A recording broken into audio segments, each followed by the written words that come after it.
A amizade de Jesus com uma família de Betânia. Este será o título da nossa última lição do segundo trimestre do ano de 2023 da classe de adultos.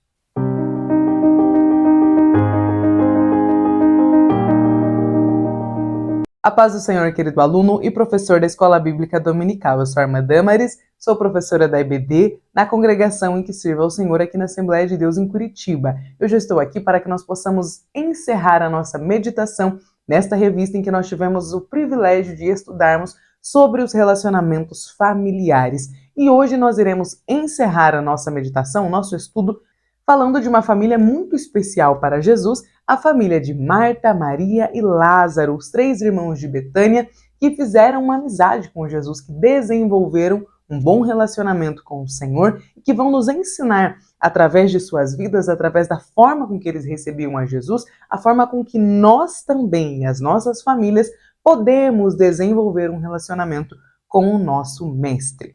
O nosso texto áureo está registrado lá no Evangelho de João, capítulo 11, versículo 5. Ora, Jesus amava a Marta e sua irmã e a Lázaro. Na verdade prática, dentro da família, a amizade com Cristo evoca comunhão, conselho, simpatia e reciprocidade nos relacionamentos. Nós temos aqui também a nossa leitura bíblica em classe, que vai abordar dois textos. Primeiro, Lucas, capítulo 10, dos versículos 38 ao 42, e também o Evangelho de João, no capítulo 11, versículos 5 e 11. E aconteceu que, indo eles de caminho, entrou numa aldeia, e certa mulher, por nome Marta, o recebeu em sua casa. E tinha esta uma irmã, chamada Maria, a qual, assentando-se também aos pés de Jesus, ouvia a sua palavra. Marta, porém, andava distraída em muitos serviços e, aproximando-se, disse: Senhor, não te importas que minha irmã me deixe servir só? Dize-lhe, pois, que me ajude. E respondendo, Jesus disse-lhe: Marta, Marta, estás ansiosa e afadigada com muitas coisas, mas uma só é necessária. E Maria escolheu a boa parte, a qual não lhe será tirada. João 11. Ora, Jesus amava a Marta e a sua irmã e a Lázaro. Assim falou e depois disse-lhes: Lázaro, o nosso amigo, dorme, mas vou despertá-lo do sono. Como objetivos para essa lição, nós temos os seguintes. Primeiro, explicar a vida social de Jesus. Segundo, elencar os frutos da amizade com Jesus. E terceiro, ensinar lições que podemos aprender a respeito da amizade de Jesus com a família de Betânia. Aqui na nossa introdução, pastora Helena Cabral nos faz um convite a aprender como desfrutar de um relacionamento com Jesus. Então veja só, a amizade é um dos bens mais preciosos da vida. E nesta lição, nós estudaremos sobre a relação de amizade de Jesus com a família de Marta, Maria e Lázaro. Veremos que essa família hospedou o nosso Senhor em sua casa e, por isso, desfrutou de influências abençoadoras na vida cotidiana. De fato, é uma história especial que nos ensina preciosas lições de como desfrutar de um relacionamento de santa amizade com o Senhor Jesus. Primeiro tópico, a vida social de Jesus. Primeiro subtópico, Jesus foi um ser social. Criado na casa de seus pais, na cidade de Nazaré, Jesus desenvolveu relações pessoais como qualquer outra pessoa. Como filho mais velho e obediente aos pais, ele acompanhou José e aprendeu a profissão da carpintaria, que antigamente as profissões eram passadas de pais para os filhos, né? Então Jesus era um filho muito obediente, aprendeu a profissão de seu pai, e nesse relacionamento Jesus estava submisso aos seus pais, como nós já estudamos aqui nas aulas passadas. Então Jesus não só teve relacionamentos sociais, ele não só apenas se relacionou, como ele se relacionava da forma correta, da forma que nós podemos aprender e fazer igual, porque Jesus estava mostrando como se relacionar com os pais, como se relacionar com os amigos. E hoje nós vamos aprender um pouquinho então também a respeito de que Jesus convivia tanto dentro da família quanto fora da família. E ele estabelecia amizades. Depois de deixar a casa de sua mãe,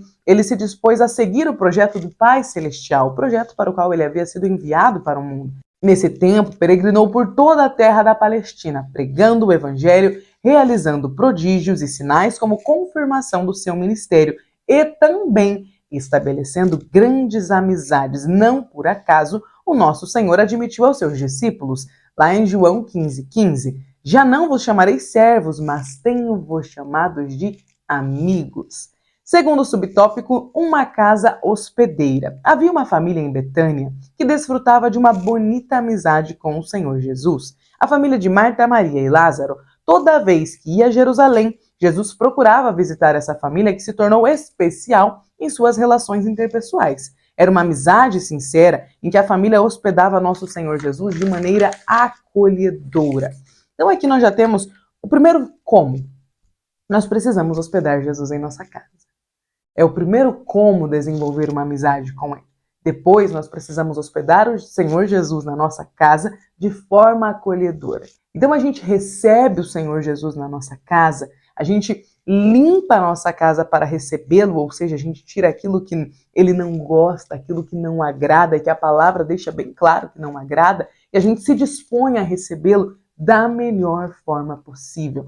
Os três irmãos nos ensinam que é preciso receber o Senhor em nossas casas e recebê-lo de maneira acolhedora. Afinal, nós queremos que o Senhor Jesus se sinta em casa, não é mesmo? Vamos continuar? Terceiro subtópico, Jesus foi recebido por essa família. Se entre os próprios irmãos havia os que não compreendiam a sua missão, entre os irmãos de sangue de Jesus, Jesus encontrou em Marta, Maria e Lázaro acolhimento especial para o seu chamado. O episódio que marca essa amizade após a missão dos 70 é quando o nosso Senhor foi com os seus discípulos para a aldeia de Betânia. Nesse caso, Marta foi quem o recebeu e a sua irmã Maria assentou-se aos pés dele para ouvi-lo. Certamente, Jesus aproveitava essas caminhadas em missão para visitar os seus amigos. É muito importante nós aprendermos sobre a convivência social de Jesus, porque nós vivemos em uma geração em que as conexões, né, tecnológicas e online, elas cada vez mais têm substituído a presença das pessoas. É claro que, por muitas vezes, a nossa vida é facilitada com a presença da tecnologia. Então, você precisa marcar uma reunião, até reuniões da igreja mesmo, que antigamente a gente precisava se encontrar, ir à igreja. Hoje você pode marcar essas reuniões por aplicativos. E aí todo mundo se encontra ali, vê o rostinho e tal. Mas perceba que aos poucos nós vamos substituindo o calor humano, a capacidade de olhar alguém nos olhos e de responder, de cumprimentar, de abraçar, de sorrir junto, de estar unidos fisicamente.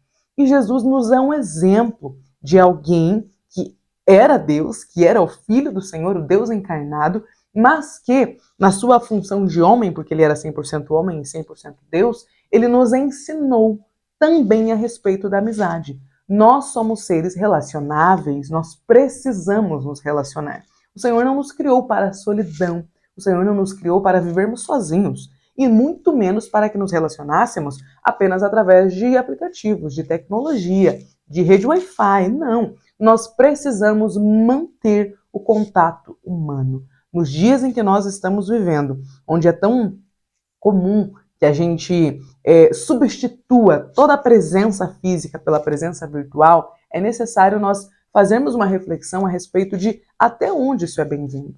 É claro que nós precisamos usar da tecnologia, ela nos facilita a vida, só que eu acho que quando nós começamos a substituir tudo o que era presencial para a forma online, daqui a pouco a igreja e os cultos também entrarão, se enquadrarão nessa vida toda online, nós estamos substituindo algo muito essencial para o ser humano, que é o contato humano, que é a presença. A gente consegue desenvolver até uma amizade no virtual, mas falta calor humano. Quem tem amizade no físico sabe que nada melhor do que você encontrar a pessoa, olhar para ela, sorrir, aquele calor humano, aquele contato, abraçar a pessoa. A rede social não substitui esse encontro físico. E Jesus era alguém que fazia questão de, no meio do seu ministério, de enquanto ele caminhava de uma cidade para outra, encontrar seus amigos, as famílias que o recebiam bem. Será que nós somos amigos de Jesus? Será que nós somos também uma família, assim como era a família de Betânia, que recebe bem a Jesus nas nossas casas? Será que nós estamos preparados para encontrar o Senhor? Ou será que nós também já fomos picados pelos bichinhos dos nossos dias, dos nossos tempos, e agora o nosso relacionamento até com o Senhor pode ficar para depois e pode acontecer de forma online? Vale a reflexão. Será que nós não estamos substituindo até aquilo que é insubstituível? No caso, a presença humana, o contato, o calor humano? Vamos continuar. Segundo tópico, frutos da amizade com Jesus. Presença real do Filho de Deus, primeiro subtópico. Quando Marta, Maria e Lázaro descobriram em Jesus a resposta para todas as suas indagações, entenderam que essa relação com o Salvador era mais do que mera relação social. Era a presença real do Filho de Deus dentro da casa deles. Aleluias! Como é lindo imaginar que estes irmãos, né, esta família de Betânia, tiveram a oportunidade de receber o Deus conosco, o Emanuel, o Deus encarnado, dentro da casa deles. Eles puderam desenvolver uma amizade com o Senhor. Hoje nós não recebemos mais o Senhor de forma física. Ele não está aqui em carne e osso, andando no meio de nós, mas nós ainda assim desfrutamos do privilégio de receber Jesus em espírito na nossa casa, receber a presença do Senhor na nossa família, para se assentar conosco na mesa de jantar e desfrutar de uma refeição onde Cristo é bem-vindo, onde nós falamos daquilo que Jesus se sentiria bem em ouvir, se sentiria bem em participar. Então olha que privilégio que é poder desenvolver uma relação de amizade com o nosso Salvador. Isso significa que eles se submetiam de forma voluntária aos ensinos e mandamentos que Jesus ensinava, que eles desfrutavam de um relacionamento especial com o Rei dos Reis e Senhor dos Senhores. Aleluias! Segundo subtópico, desenvolvimento espiritual. A amizade de uma família com Jesus converge em adoração, contrição e quebrantamento espiritual. Por 3 vezes, os autores dos evangelhos citam atitudes distintas de Maria, irmã de Marta, em relação ao Senhor Jesus. Primeiro, em sua própria casa, quando Jesus visitou a família, Maria se assentou aos pés de Jesus para ouvi-lo.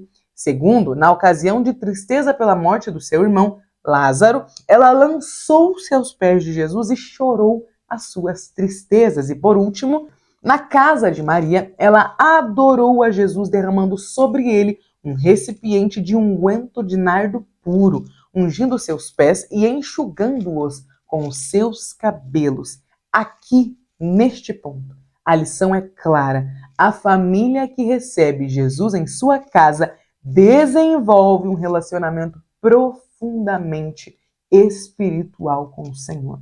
Maria não se limitou, ela realmente abriu o seu coração diante do Senhor. Ela se derramou na presença de Deus. Ela aproveitou que o Filho de Deus estava na sua casa para se assentar e ouvir ao Senhor. Esta foi a escolha de Maria. Foi este comportamento que ela exibiu diante de tamanha sabedoria, diante de tamanha presença que Cristo exalava no meio de sua casa. Imagina Maria ouvindo Jesus falar e pensando, ele não é como os outros, existe algo de diferente e eu quero um pouquinho daquilo que ele tem de diferente. E eu quero ouvi-lo de perto, eu quero saber mais a respeito dele, conhecê-lo melhor.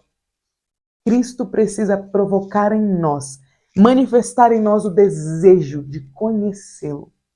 Nós vivemos em um tempo onde as relações são superficiais. A gente já não conhece mais as pessoas, pelo menos não umas 1000 que a gente tem lá, né, no nosso Insta, Face. A gente não conhece as pessoas de forma profunda. A gente tem os nossos poucos amigos, que sempre foram, né, ali os nossos amigos, mas estes novos relacionamentos que nós vamos desenvolvendo através da rede social, eles são relacionamentos mais superficiais. Agora, Maria ela nos dá uma aula de como desenvolver um relacionamento profundo com o Senhor.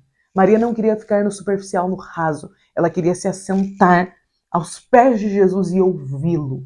E ela tinha uma consideração tamanha por Jesus que quando o irmão dela morre, ela se lança aos pés do Senhor, sem reservas, sabe, sem medo do que iriam pensar dela. Realmente Maria estava disposta a se entregar para o nosso Senhor. Que nós possamos ter Maria como um exemplo de alguém que se entregou ao nosso Salvador sem reservas.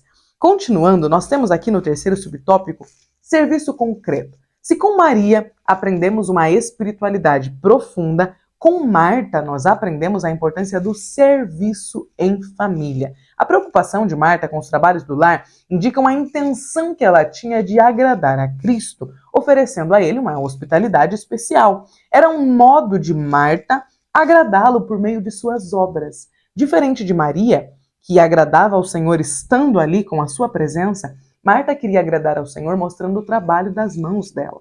Ela queria agradar ao Senhor mostrando o que ela tinha feito para ele. Esta era a intenção do coração de Marta. Mas nós sabemos que Jesus a admoestou porque ela estava dedicada ao serviço de forma desproporcional. E o Senhor não queria que ela se dedicasse tanto ao serviço que esquecesse de quem ele era e do que ela poderia aprender aos pés dele, assim como a irmã dela estava aprendendo. Entretanto, também é verdade que ela adequou esse serviço na perspectiva ensinada pelo Senhor Jesus. Quando a família estabelece uma relação de amizade a partir de Jesus, deve-se levar em conta o serviço mútuo para a manutenção do lar. Em Jesus, cada membro da família deve ser ativo nas tarefas domésticas, sem, contudo, esquecer-se do necessário, a prioridade espiritual. Aqui Jesus estava nos ensinando algo bastante importante. Existe uma lista na vida do cristão, ou pelo menos deveria existir, de prioridades. E o serviço doméstico, ele não deve ser anulado da nossa lista, mas ele deve estar no local certo. Na linha, né, ali de prioridades, na sequência, ele deve estar na posição correta. E a primeira posição da nossa lista de prioridade é o Senhor Jesus. É a manutenção da nossa vida espiritual. É o momento devocional, é o momento de leitura da palavra, é o momento de jejum, é o momento reservado para ir ao culto, para ir à igreja, para ir às reuniões da nossa congregação.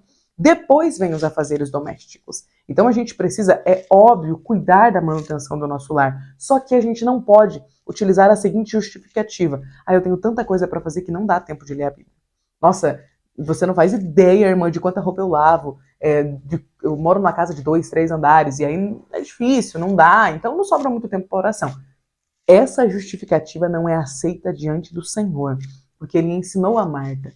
Quando ele ensinou a Marta, ele estava ensinando a todos nós que existe uma ordem de prioridade nas nossas vidas e que ele vem na frente, depois os nossos afazeres domésticos, né? Desculpa. É claro que a gente glorifica o Senhor mantendo a nossa casa arrumada, organizada, limpa, mas para glorificarmos ao Senhor, nós precisamos primeiro estar com a nossa comunhão com Ele bem estabelecida. Eu não posso glorificar ao Senhor sem que Ele seja a prioridade da minha vida, sem que eu me dedique a conhecê-lo através da Bíblia, sem que eu me dedique a buscá-lo através da oração. Então nós precisamos elencar uma lista de prioridades na nossa vida e não colocar aquilo que é essencial na frente daquilo que pode esperar, daquilo que é passageiro. A refeição pode atrasar 10 minutos na sua casa. Ninguém vai morrer de fome porque o almoço veio 10 minutos depois. Mas aquele que não se alimenta da palavra da vida, do alimento espiritual, este morrerá de fome, se todos os dias ele estiver negligenciando ao Senhor. Se nós cuidássemos da nossa alimentação espiritual, como nós cuidamos da nossa alimentação física, com certeza, eu acho que nós não estaríamos tão carentes do conhecimento da palavra viva e da palavra escrita. Então é importante nós sabermos organizar bem. E eu não sei, talvez você, professor, professora que está aqui me ouvindo, vai falar para a classe Sara, como é o meu caso, e aqui a gente pode abordar bem esse tema com as mulheres, porque nós mulheres sofremos muito mais do que os homens com essa facilidade que nós temos em ser Marta e nos dedicarmos intensamente ao serviço doméstico e em não ser Maria, em esquecermos da nossa dedicação espiritual. É muito fácil para nós vestirmos, né, ali o comportamento de Marta e nos esquecermos de que o Senhor ensinou a Marta que ela não poderia negligenciar a boa parte, a que a sua irmã havia escolhido, a parte de se sentar e de ouvir um mestre. As coisas da casa podem esperar alguns minutos, podem esperar uma hora, tá tudo bem.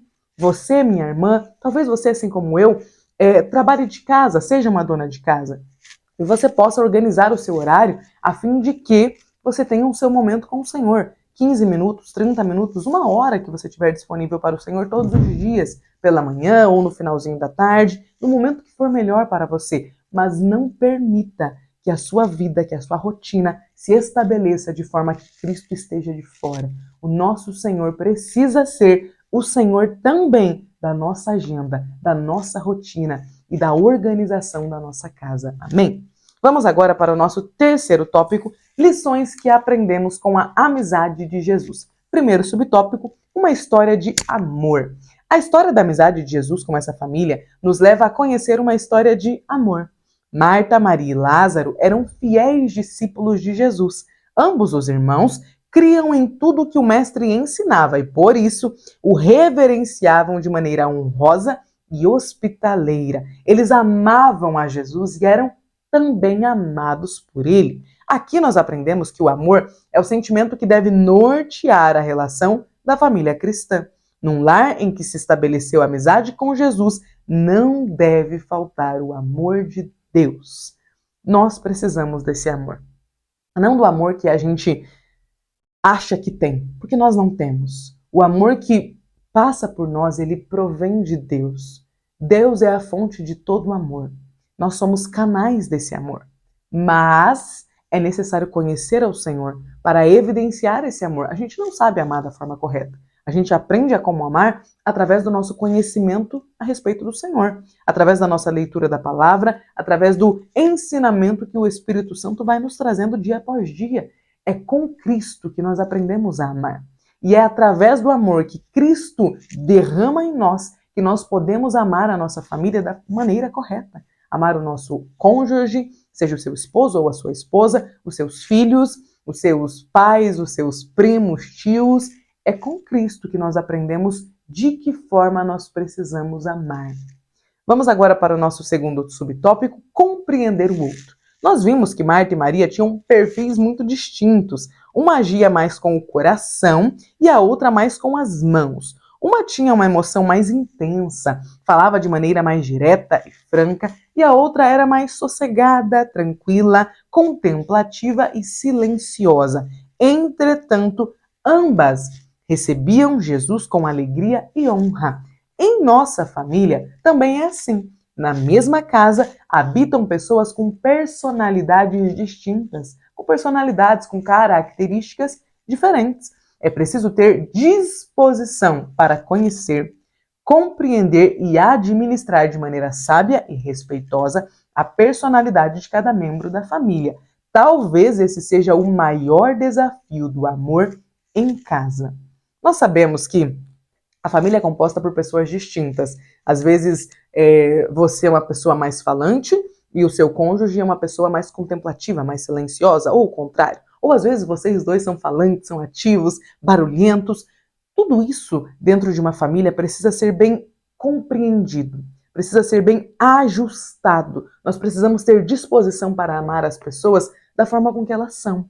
Existem pessoas que falam naturalmente mais alto.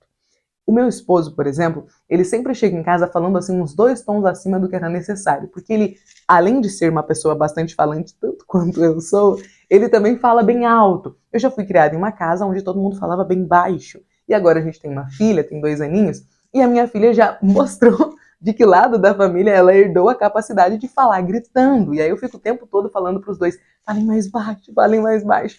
Mas sabe, tentando adaptar isso. É claro que não polindo a pessoa, mas nós moramos em apartamento e às vezes eu percebo que os dois estão falando assim extremamente alto. Eu falo, falem mais baixo. Os vizinhos estão todos ouvindo a nossa conversa, justamente porque as pessoas são diferentes. Então, se eu sou uma pessoa que falo mais baixo, eles são pessoas, né? O meu cônjuge, meu esposo e a minha filha, que falam mais alto. E nós precisamos ajustar essas personalidades, essas características dentro da família. A gente não pode querer que as pessoas se tornem cópias nossas, mas nós precisamos ajustar para o bom convívio da família. Veja que Maria talvez fosse em alguns momentos muito sossegada e Marta em alguns momentos fosse muito ativa. Então elas precisavam encontrar um equilíbrio nesse relacionamento para que não houvesse sempre faíscas ali, né, saindo, explodindo do relacionamento delas. Perceba que, com certeza, o pastor Elianai coloca isso muito bem.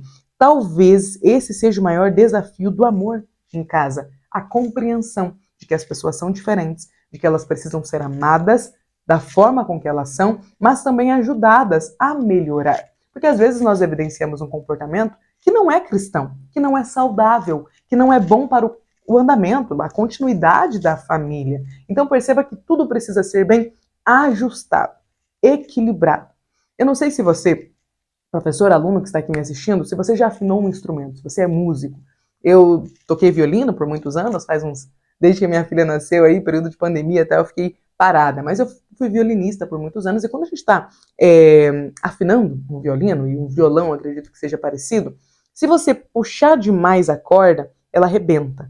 Agora, se você soltar demais a corda, ela não dá som, porque ela fica solta, né? Ela não tem como fazer som ali naquela corda. Então perceba que para que um violino produza um bom som, ele precisa estar bem afinado, bem ajustado. Ajustado num ponto que nem para mais, para que a corda não arrebente, e nem para menos, para que a corda não dê um som desafinado.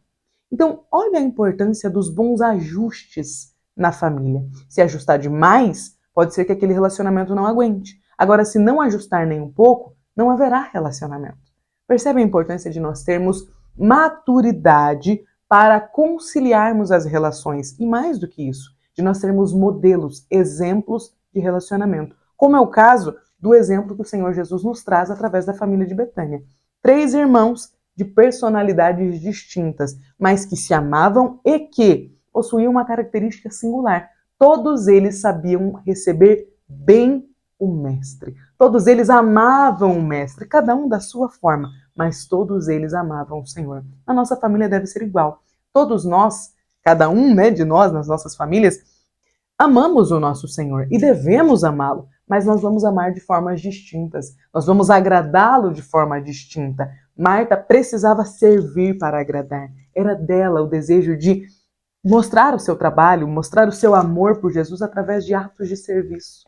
Já Maria mostrava todo o seu amor pelo Senhor estando aos pés dele e o ouvindo, e o servindo, e o adorando daquela forma.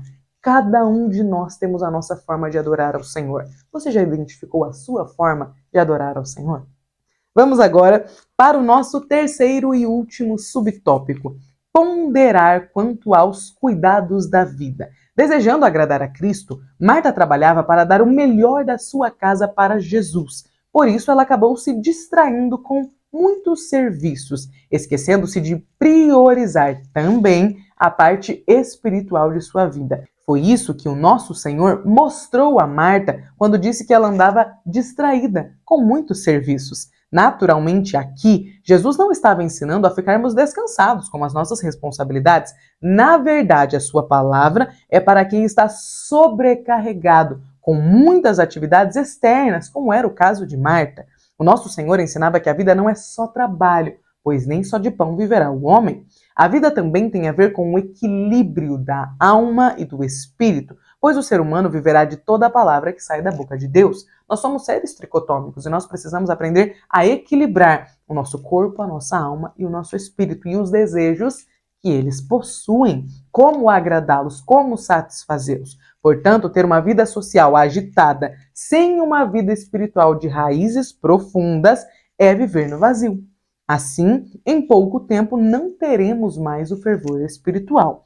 A nossa família deve ser o ambiente em que a nossa vida com Deus seja potencializada, a fim de que nossa vida social seja produtiva e abençoada. Amém? Que lindo que é perceber nestes 3 irmãos formas distintas de ser, de falar, de agir e também formas distintas de adorar ao Senhor. Como nós estávamos falando, cada um de nós vamos manifestar o nosso amor ao Senhor de forma distinta, mas Cristo nos lembra para não ficarmos distraídos, para não perdermos o nosso foco, independentemente da forma como nós gostamos de evidenciar o nosso amor a Cristo, nós precisamos tê-lo como a nossa prioridade. Talvez você seja uma pessoa que prefere cantar ao Senhor, ou talvez você seja uma pessoa que não canta e basta para você ficar num momento, sabe, mais de meditação, de reflexão, de olhos fechados, pensando, refletindo a respeito do que você leu, falando com o Senhor por pensamento. Outras pessoas preferem orar falando, orar em pé, orar se movimentando. É da personalidade, é do temperamento, é de cada pessoa. Fato é, nós todos precisamos adorar ao nosso Senhor e Ele recebe adorações distintas, como ele já nos mostrava ao estar junto da família de Betânia, ao estar junto daqueles 3 irmãos, recebendo a adoração deles, quando cada um deles mostravam ali, evidenciavam na adoração as suas peculiaridades. Vamos para a nossa conclusão? A nossa amizade com Jesus implica ter comunhão com Ele em todo o tempo das nossas vidas. Ele é o amigo sem igual, que nos conforta quando precisamos, que nos consola quando choramos. A família que cultiva a amizade com Jesus vive na dimensão do amor e procura compreender os outros membros da família e pondera os cuidados dessa vida. A família cristã com Jesus tem o privilégio de desfrutar de sua presença real no cotidiano, então, portanto, não podemos viver sem a amizade do nosso Senhor Jesus. Amém? Professor, aluno que chegou até aqui, nós finalizamos, para a glória de Deus, mais um trimestre. Estamos encerrando a meditação e o estudo nesta revista. Foram 13 aulas aprendendo mais a respeito de como nos relacionarmos em família e também de como não nos relacionarmos. Nós tivemos exemplos de famílias negativas e vamos com certeza levar muitos ensinamentos e aprendizados desta revista. Portanto, professor, finalize o seu trimestre, a sua aula, a ministração desta aula, refletindo juntamente com os irmãos ou irmãs da sua classe, talvez seja uma sala mista, enfim, que você possa refletir juntamente com eles a respeito daquilo que vocês aprenderam, daquilo que vai ficar marcado, do que é que vocês, através dessa lição, conseguiram enxergar em suas famílias para melhorar ou então para parar de fazer. Bom, o importante é que nós consigamos encerrar este trimestre sendo edificados pelo Senhor, tendo crescido em graça e sabedoria, a fim de que possamos evidenciar na nossa prática melhorias após aprendermos com o Senhor a como vivermos da melhor forma possível em nossas famílias e a forma de glorificarmos ao Senhor através do papel que exercemos em nossas casas. Enfim, chegamos ao final. Professor, muito obrigada por ter me acompanhado, por ter chegado até aqui. Eu desejo que o Senhor te abençoe e que este último domingo seja marcado pela presença do Senhor, por uma reflexão mais profunda a respeito de como glorificar ao Senhor através dos nossos relacionamentos familiares. Amém? Deus abençoe e até a próxima aula.